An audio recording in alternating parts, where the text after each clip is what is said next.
사무엘상 22장 1절에서 4절 말씀 다 찾았죠? 우리 한 목소리로 다 함께 읽어보도록 하겠습니다. 시작! 다윗은 가드를 떠나 아둘람 동굴로 피신했습니다. 그의 형제들과 집안 사람들이 이 말을 듣고 다윗을 만나러 그곳으로 내려왔습니다. 그뿐 아니라 고통 속에 있는 사람들, 빚진 사람들, 현실에 불만을 품은 사람들이 그의 곁으로 모여들었습니다. 다윗은 그들의 지도자가 됐는데 그와 함께한 사람들은 400명 정도나 됐습니다. 거기서 다윗은 모압 땅 미스바로 가서 모압 왕에게 하나님께서 내게 어떻게 하실지 알려주실 때까지 내 부모가 와서 왕 곁에 머무를 수 있게 해 주십시오 하고 부탁했습니다. 그리하여 다윗은 그들을 모압 왕에게 맡겨두고 떠났고 다윗의 부모는 다윗이 요새에 있는 동안 모압 왕 곁에 머물렀습니다. 아멘. 우리 다시 한번 함께 기도하고 우리 말씀을 나누도록 하겠습니다. 감사합니다. 하나님, 오늘도 우리에게 허락하신 이 말씀이 사람이 주는 것이 아니라 하나님이 허락하신 하나님의 마음임을 우리가 잊지 않게 도와주시고, 오늘 우리가 나누는 이 말씀이 우리의 삶에 적용이 되어 우리 삶 가운데 우리가 온전한 예수 그리스도의 사람으로 우리가 성장해 나아갈 수 있도록 우리 가운데 말씀하여 주옵소서. 감사합니다. 예수님의 이름으로 기도합니다. 네. 우리가 2017년 들어서 1월 한 달 동안 다윗이라는 인물을 통해서 배우는 주제가 바로 뭐냐면 우정입니다. 우정. 우정이 뭐예요? 우정이 뭐예요?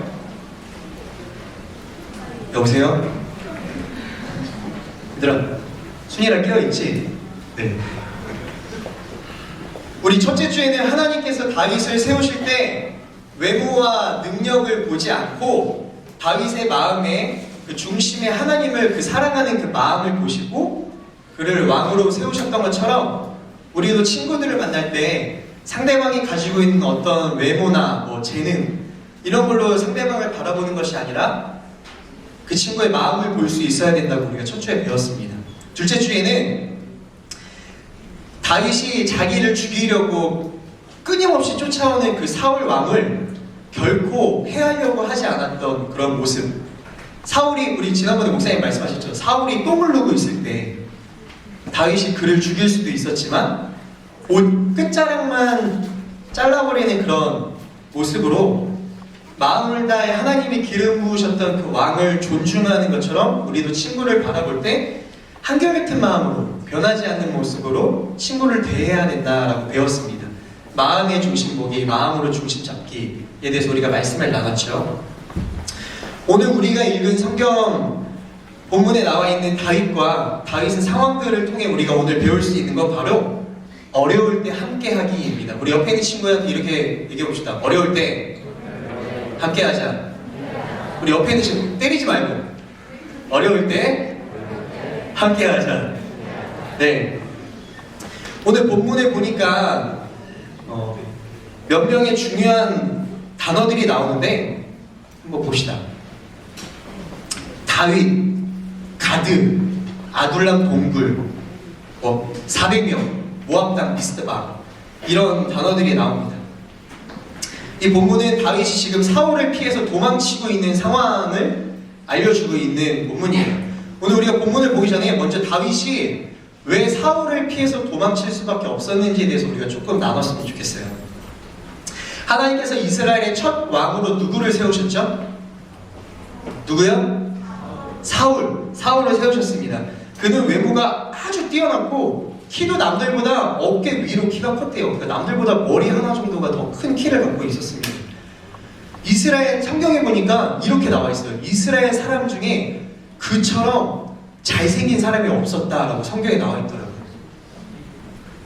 아마 요즘 시대로 따지면 이렇게 생겼을 것 같아요. 그죠? 야, 니네 뭐냐? 왜 갑자기 이렇게 뭐라고? 뭐라는 거야? 이 사람이 아니라고? 뭐라고? 이거래. 이 사람보다 더 잘생겼을 수도 있어요. 왜냐하면 그 시대에 이 사람보다 그러니까 사울보다 잘생겼던 사람이 없었다고 얘기를 합니다. 이걸 빨리 넘겨야겠네요. 네. 자, 집중해주세요.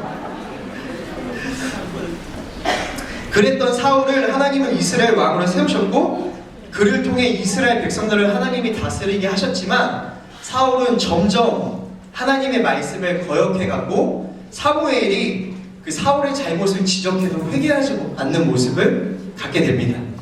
그래서 하나님은 사울을 포기하시고 뭐 이렇게 수도에 사는 것도 아니고 저기 변두리, 오늘로 따지면 뭐 서울에 사는 것도 아니고 저기 지방 어딘가에 사는 변두리에 사는 가족에게 가서 그 가족의 막내, 그 가족에게도 무시당해서 별 볼 일 없었던 막내 8번째 아들 다윗을 하나님께서 선택을 하십니다.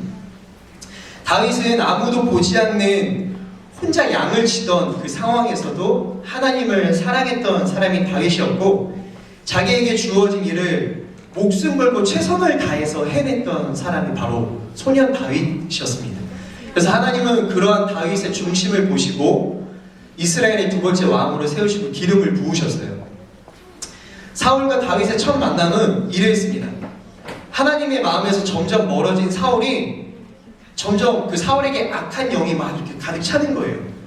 그래서 이 악한 영 때문에 사울이 눌려서 막 고통을 받자 신하들이, 주변에 있는 사울 왕의 주변에 있는 신하들이 하프, 우리 지금으로 따지면 바이올린 같은 어떤 이렇게 현으로 생긴 악기를 잘 연주하는 사람을 데리고 와요. 근데 그게 누구냐면 바로 다윗이에요. 다윗은 양을 잘 쳤던 것뿐만이 아니라 악기 연주도 굉장히 기가 막히게 했던 사람이 다윗이었습니다. 어떻게 변두리에 막 이렇게 서울에 살지도 않고 지방에 사는 그런 변두리에 사는 작은 소년이 하프를 잘 킨다라는 거를 왕궁에서 알고 있었을까? 신기하지 않아요? 우리는 지금 유튜브가 있으니까 누가 막 엄청난 연주를 하고 뭐 K-pop 스타 이런 데에서 누가 막 노래를 잘한다고 그러면 쉽게 찾아볼 수 있잖아요. 근데 그 당시에는 그러지도 않았을 텐데. 그러니까 그만큼 다윗은 정말 월등하고 뛰어난 연주를 할 수 있는 소년이었던 것 같아요. 그래서 그 소문이 퍼져서 왕궁에서도 저 소년이 하프를 굉장히 잘 키더라. 그 하프를 킬 때마다 사람의 마음을 평안하게 해주더라 라는 소문이 굉장히 많았었던 것 같습니다. 그래서 이 사울이 소년 다윗을 불러서 하프를 켜고 그 하프 소리를 듣고 사울이 다 낫게 돼요. 그러면서 사울이 다윗을 좋아하게 되죠. 그래서 자신이 갖고 있던 무기들을 다윗에게 맡깁니다. 그 당시에 무기를 맡긴다라는 건 여러분들이 갖고 있는 핸드폰을 친구한테 맡기는 것과 비슷한 것 같아요. 친구한테 핸드폰 맡길 수 있어요? 잠금 장치 안 되어 있는 핸드폰을? 누가 오래? 이 무기를 맡긴다라는 건 자신이 갖고 있는 모든 것을 맡긴다라는 의미와 같은 의미예요.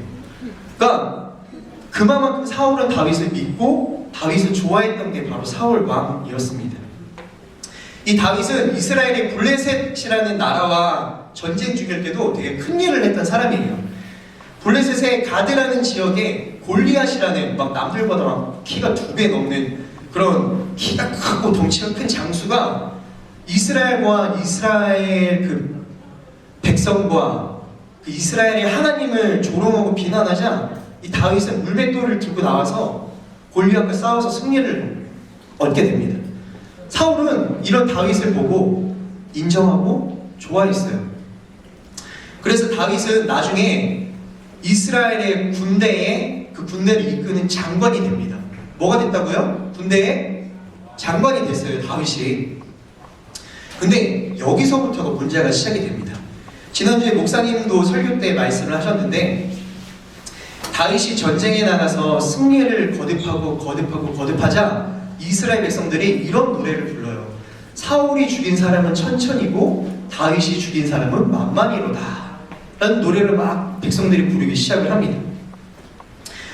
하나님은 사울을 포기하셨고 다윗을 왕으로 세우기로 하나님이 예정하셨기 때문에 어떻게 보면 다윗이 전쟁에 나가서 승리하고 백성들한테 인정받고 세워지는 것은 당연한 거였어요. 왜냐하면 하나님이 그렇게 기름을 부으셨기 때문에. 근데 사울에게는 그렇지 않았습니다. 그렇게 좋아하고 자신의 핸드폰이 아니라 자기의 무기를 맡기던 그 다윗, 죄송해요. 무기를 맡기던 다윗을 질투하기 시작을 해요. 내가 왕인데? 나보다 더 많은 백성들한테 인기가 있네? 인정을 받네? 다윗이 질투를 하기 시작합니다. 그래서 다윗을 좋아했던 그 마음은 그를 죽이고 말겠다라는 악한 마음으로 변하게 되는 거예요. 그래서 다윗은 여러 번의 사울이 다윗을 죽이려고 했던 그 작전에도 불구하고 무사히 피해서 이스라엘을 빠져나오게 됩니다. 그게 바로 우리가 오늘 읽은 본문이에요. 오늘 1절을 다시 한번 본문 1절을 1절을 다시 한번 읽어보겠습니다. 같이 읽겠습니다. 시작. 다윗은 가드를 떠나 아둘람 동굴로 피신했습니다. 그의 형제들과 집안 사람들이 이 말을 듣고 다윗을 만나러 그곳으로 내려왔습니다. 다윗은 베들레헴 이스라엘에서 나와서 멀리 떨어진 아둘람 동굴이라는 곳에 지금 피신해 있는 상황입니다. 그런데 이 아둘람 동굴이라는 곳에 그 다윗이 오기 전에 어디에서 왔다고 적혀 있어요? 다윗이 가드라는 지역에서 다윗이 이렇게 도망쳐서 나왔다고 해요. 우리가 읽은 이 22장 본문 그 앞에 21장을 보면 다윗이 사울을 피해서 이스라엘에서 나왔을 때 제일 먼저 도망간 곳이 어디로 나와 있냐면 가드라는 곳으로 나와 있어요. 어디로 제일 먼저 피했다고요? 가드. 이 가드라는 곳이 어딘지 아시는 분? 이 가드에서 다윗이 어떤 큰 사건이 있었는데 혹시 뭐라고요? 아니라고요? 선생님 좀 전에 얘기했는데 이 가드가 어디냐면 블레셋 장군 누구요? 골리앗이 살았던 곳이 바로 가드라는 지역이에요. 자신이 적으로 대적했던 다른 나라의 장군이 살았던 그 지역으로 다윗이 도망을 쳤다라는 거예요. 이해가 돼요?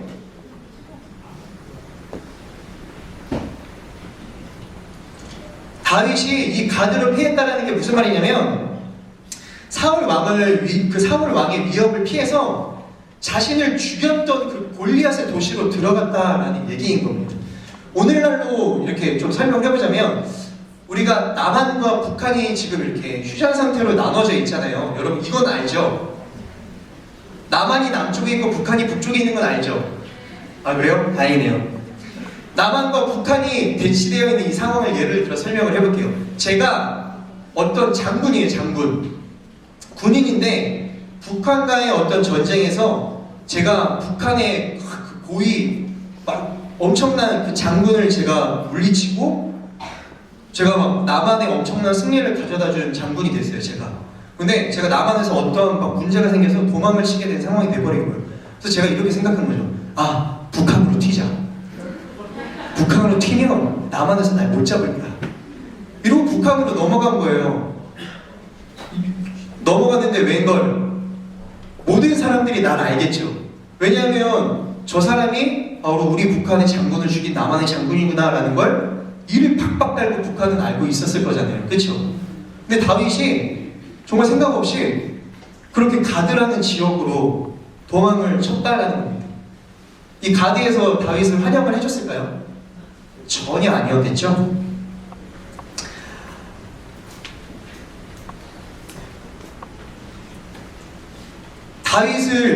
다윗이 가드라는 지역에 들어왔던 걸 알았던 그 백성들이 다윗 왕을 붙잡아서 왕에게 끌고 갑니다. 이 사람 그때 우리 골리앗을 죽였던 그 다윗 아닌가? 그래서 붙잡아서 왕에게 끌고 가요. 그래서 끌고 가서 왕에게 고발합니다. 왕이시여, 이 다윗을 죽여야 됩니다. 이 사람은 우리의 골리앗을 죽였던 저 이스라엘의 장군입니다.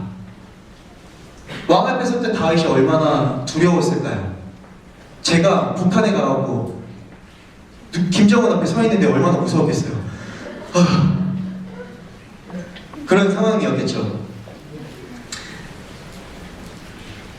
이 죽을 수밖에 없었던 상황에서 다윗이 어떠한 행동을 했냐면 성경에 이렇게 나와 있어요. 갑자기 이 다윗이 살고자 했던 생각 때문에 어떻게 행동을 했냐면 갑자기 미친 척을 하기 시작합니다. 갑자기 막 벽을 팍팍 긁어요. 그리고 갑자기 막 침을 질질. 그랬더니 황당한 거는 그 왕이 다윗을 알아보지 못해요. 그래서 다행히 다윗이 가드라는 지역에서 도망쳐 나오는 것이 바로 가드라는 지역입니다. 여러분, 이 상황에서 다윗이 지혜롭게 이 위기를 모면했다고 생각을 하세요? 이 미친 척을 하고 도망쳐 나온 게? 아니에요. 이것은 다윗이 저지른 실수였어요. 잘못이었습니다. 다윗은 위험에 처해 있었을 때 하나님을 의지하고 하나님께 그 방법이 어떠해야 되는지를 물어봐야 했지만 자신의 꾀로 내가 이렇게 하면 살아날 수 있겠지라는 생각으로 인간적인 생각을 선택하고 오히려 잘못된 선택을 한 모습이 바로 이 다윗 왕의 모습이었습니다. 왕 앞에서 내가 미친 척을 하면 살아날 수 있겠지라는 생각. 근데 이 다윗이 어떤 사람이에요? 이스라엘의 가장 큰 장군이에요. 하나님께서 다음 시대에 왕으로 기름 부으신 왕이 될 사람입니다. 왕으로 하나님께서 세우신 왕이 되어야 될 이 사람이 미래의 왕의 모습은 찾아볼 수 없고 추잡스러운 모습으로 추잡스러운 행동을 하며 위기를 모면할 수밖에 없었다라는 거예요. 다윗의 이런 행동은 사람이 두려웠기 때문에 저지른 부끄러운 행동이었습니다. 잠언이라는 성경이 있어요. 구약 성경에 잠언이라는 성경에 이렇게 나와 있습니다. 다 같이 읽어볼까요? 시작. 사람을 두려워하면 덫에 걸리지만 여호와를 의지하는 사람은 누구나 안전하다. 다시 시작. 사람을 두려워하면 덫에 걸리지만 여호와를 의지하는 사람은 누구나 안전하다. 상황이 두렵고 사람이 두려워서 하나님을 의지해야 되는 상황에서 내가 하나님을 의지하지 못하고 그 상황에서 이 판단 미스로 내리는 어떤 결정은 큰 실수와 큰 실패를 경험하게 만들 수 있는 겁니다. 제가 군대에서 이런 일이 있었습니다. 부끄러운 얘기인데 나눠볼게요. 군대에 딱 들어갔어요. 처음에 들어가면 어딜 가냐면 훈련소에 들어가요. 이제 군인으로 이제 다시 재탄생하기 위해서 기존에 밖에서 있었던 모든 잘못된 습관을 쭉쭉 뽑아내고 이제 마치 총으로 막 빵빵 쏘고 이제 칼으로 팔을 쭉쭉쭉 이렇게 찌르는 군인으로 훈련받는 것이 훈련소입니다. 근데 그 훈련소에서 이런 총칼 훈련만 하는 게 아니라 정신 집중 교육이라고 해서 다 같이 모아놓고 우리의 적은 누구인가라고 이렇게 가르쳐주는 시간이 있어요. 여러분에게는 지금 이 시간이 정신 집중 교육 시간은 아니죠? 그렇죠? 웃는 사람도 있고 안 웃는 사람도 있는데 죄송합니다. 그 정신집중 그 교육 시간이 있는데 어디서 하냐면 대부분 전체가 다 모여서 해야 되다 보니까 제일 큰 공간인 교회에서 해요. 교회를 다니든 안 다니든 모든 사람들이 교회에 다 모여서 군복을 입고 정신집중 시간을 갖게 됩니다. 근데 제가 그 교육 시간에 저도 모르게 너무 피곤하고 너무 졸렸던 거예요. 그래서 이렇게 제가 교육을 받다가 이렇게 졸기 시작했습니다. 막 졸기 시작했어요. 근데 그러다가 이제 간부가 이렇게 막 졸지 말라고 이렇게 영상 틀어놓고 돌아다니다가 제 옆에 딱 와가지고 이런 얘기를 했어요. 졸면은 혼났거든요. 나가서 막 이렇게 벌차려하고 막 벌받고. 근데 이제 간부가 와가지고 몇 번 훈련생 너 졸았지? 나가! 이렇게 얘기를 한 거예요. 근데 제가 이제 그 소리에 깜짝 놀라가지고 눈을 번쩍 뜨면서 제가 뭐라고 했냐면 아닙니다. 졸지 않았습니다. 기도했습니다. 라고 얘기를 하게 된 거예요. 저도 모르게 그 상황에서 그 간부가 너 나가! 이러고 그 나가라는 말을 딱 듣자마자 무서워가지고 저도 모르게 아닙니다. 기도했습니다. 이런 소리를 친 거죠. 그럼 저는 그 상황이 모면할 줄 알았나 봐요. 벌받지 않게 될 줄 알았나 봐요. 근데 이 간부는 교회를 다니지 않았는데 굉장히 지혜로운 사람이었어요. 뭐라고 얘기를 했냐면 정신 집중 시간에 기도를 하라! 그런 소리를 지르고 가시는 거예요. 무슨 얘기냐면 지금 교육받아야 되는 시간인데 무슨 기도냐 이런 얘기죠. 교육은 교육대로 안 받고. 그래서 결국은 뒤에 나가서 2배로 받았습니다. 월차를 2배로 했어요. 저는 위기를 모면할 수 있을 거라고 생각해서 거짓말을 했습니다. 근데 그 사건이 저한테 너무너무 큰 충격이었어요. 벌써 10년이 넘는 시간이 지났는데도 지금도 막 뚜렷하게 기억이 날 정도로 너무나 창피하고 부끄러운 사건이었습니다. 솔직했어야 됐어요. 제가 졸았다는 걸 인정했어야만 했습니다. 근데 그 상황을 넘어갈 수 있을 거라 생각을 하고 했던 거짓말이 오히려 저를 더 부끄럽게 만들게 돼버린 거죠. 또 한 구절 잠언을 찾아보겠습니다. 잠언 12장 19절 같이 읽어보겠습니다. 시작. 진실한 입술은 영원히 남지만 거짓말하는 혀는 오래가지 못한다. 다시 시작. 진실한 입술은 영원히 남지만 거짓말하는 혀는 오래가지 못한다. 제가 그때도 이 말씀을 알았고 떠올렸다면 저는 그런 실수를 하지 않았을 거라고 생각이 듭니다. 다윗도 이러한 실수를 했던 사람이었습니다. 다윗이 왕 앞에서 미친 척하고 막 침 흘리고 벽을 긋고 막 이러고 나서 도망쳐가지고 살아남고 나서 다윗도 저랑 같이 엄청난 수치스러움, 엄청난 부끄러움이 찾아왔었던 것 같아요. 그래서 다윗이 시편에 이런 시편을 썼습니다. 제가 읽어보겠습니다. 생명을 사랑하는 사람이 누구겠는가? 장수를 누리며 좋은 것을 보려는 사람이 누구겠는가? 혀를 악에서 지키고 입술을 거짓에서 지키라. 다윗은 자기 자신이 하나님께 매달려서 기도하는 그 믿음이 없었다라는 것을 깨닫게 된 거예요. 자신의 그런 부끄러웠던 모습을 되돌아보면서. 그래서 철저히 회개하고 하나님 앞에서 자신의 믿음을 다시 한번 다짐합니다. 그래서 이 34편 뒤에 이렇게 고백을 해요. 제가 읽어보겠습니다. 여호와께서는 마음이 상한 사람들 곁에 계시고 뉘우치는 마음이 있는 사람들을 구원하십니다. 의인들은 고난이 많으나 여호와께서는 그 모든 고난에서 건져내십니다. 그분이 의인의 모든 뼈를 보호하시니 그 뼈가 하나도 부러지지 않을 것입니다. 아멘. 다윗이 뭐라고 하는 거예요? 거짓을 멀리하라 라고 얘기를 하고 있는 겁니다. 입술을 지켜라 라고 얘기를 하고 있는 거예요. 실수를 했더라도 뉘우치고 잘못을 인정하라고 얘기를 하고 있는 거예요. 그러면 하나님의 회복하심과 보호하심을 맛볼 수 있다라고 얘기를 하고 있습니다. 여러분, 우리가 살아가면서 하나님이 나를 이끌어 주시고 나를 지켜 보호해 주시고 그 하나님께서 내 어려움을 이기게 해주시는 분이라는 걸 왜 경험하지 못하는 줄 아세요? 왜 나는 하나님이 내 삶을 지켜주신다라는 것을 왜 경험하지 못하고 느끼지 못하고 이해하지 못할까? 왜일까? 왜라고 생각하세요? 여보세요? 간단해요. 내 방식대로 하기 때문입니다. 내 생각대로 하기 때문이에요. 내 생각대로 내가 하나님보다 먼저 앞서서 행동하기 때문에 우리는 하나님이 인도해 주시는 그 은혜를 경험해보지 못하는 것입니다. 하나님을 경험해보고 싶다면 하나님이 진정으로 내 삶을 이끌고 계시구나라는 것을 알고 싶다면 내 생각, 나에게 유익을 줄 수 있는 어떤 이로운 방법, 세상의 기준, 거짓말이 섞인 행동과 말들을 우리는 버려야 됩니다. 아멘? 아멘? 이러한 것들을 버리고 하나님께서 나에게 베풀어 주신 그 베풀어 주시는 두려움 속에서도 넉넉히 이길 수 있는 그 믿음이 무엇인지를 경험해야 하는 거예요. 우리 이 믿음을 경험하는 친구들이 되길 소망합니다. 힘들고 어려운 상황 속에서도 내 생각과 내 방법대로 그것을 헤쳐나가려고 꾀를 부리는 것이 아니라 세상적인 지혜를 선택하는 것이 아니라 하나님께서 어떻게 행동하길 원하시는지, 그래서 그 하나님께서 주시는 지혜와 하나님이 원하시는 방법대로 그 상황과 어려움들을 넉넉히 이기는 것들을 경험하는 친구들이 되기를 소망합니다. 아멘. 이 다윗이 실패를 경험했던 가드에서 나와서 아둘람이라는 동굴까지 피신을 하게 됐습니다.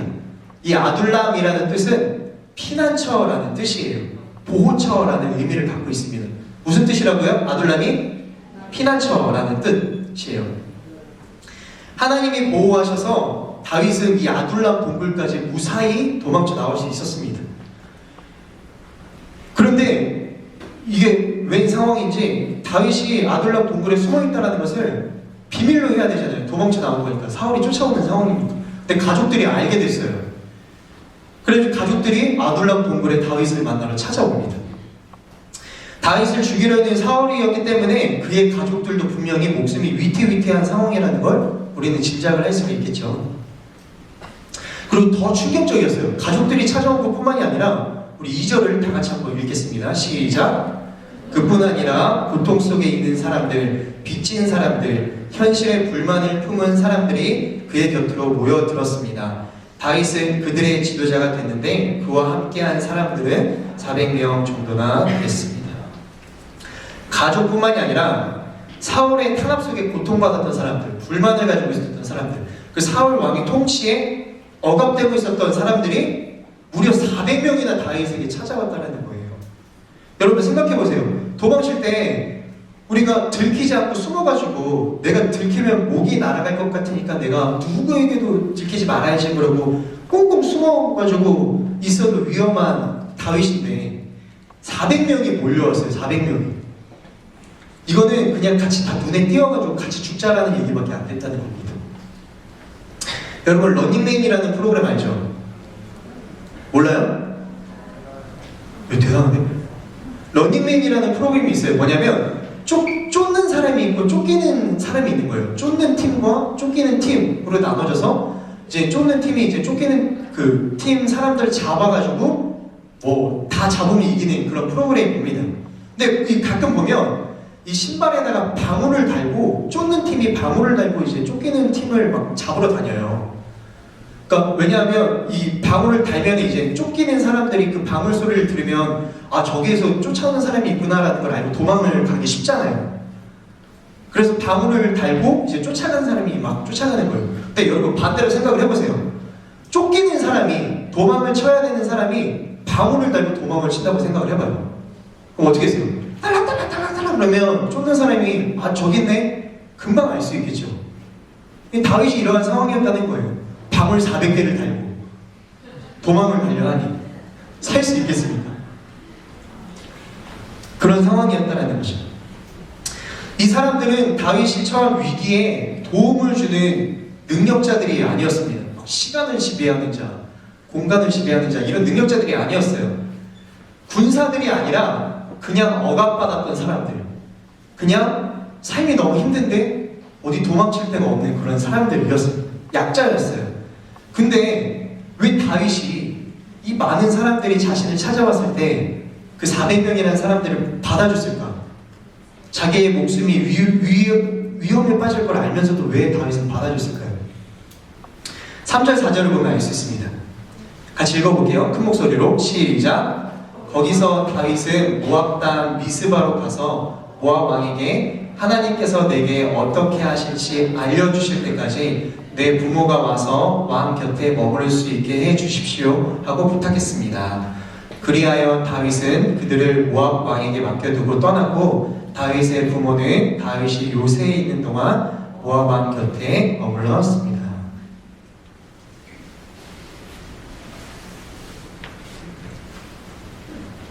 다윗은 자기를 찾아온 가족들과 400명의 사람들을 데리고 모압이라는 땅으로 갑니다. 이 모압 땅도 이스라엘 백성들이 갈 만한 그런 땅은 아니었어요. 이방 민족들이 살고 있는 땅이 모압 땅이었습니다. 하지만 다윗이 모압으로 가고 모압 사람들이 다윗의 부모를 허락해줬던 이유가 있어요. 여기 보면 이 모압이라는 이방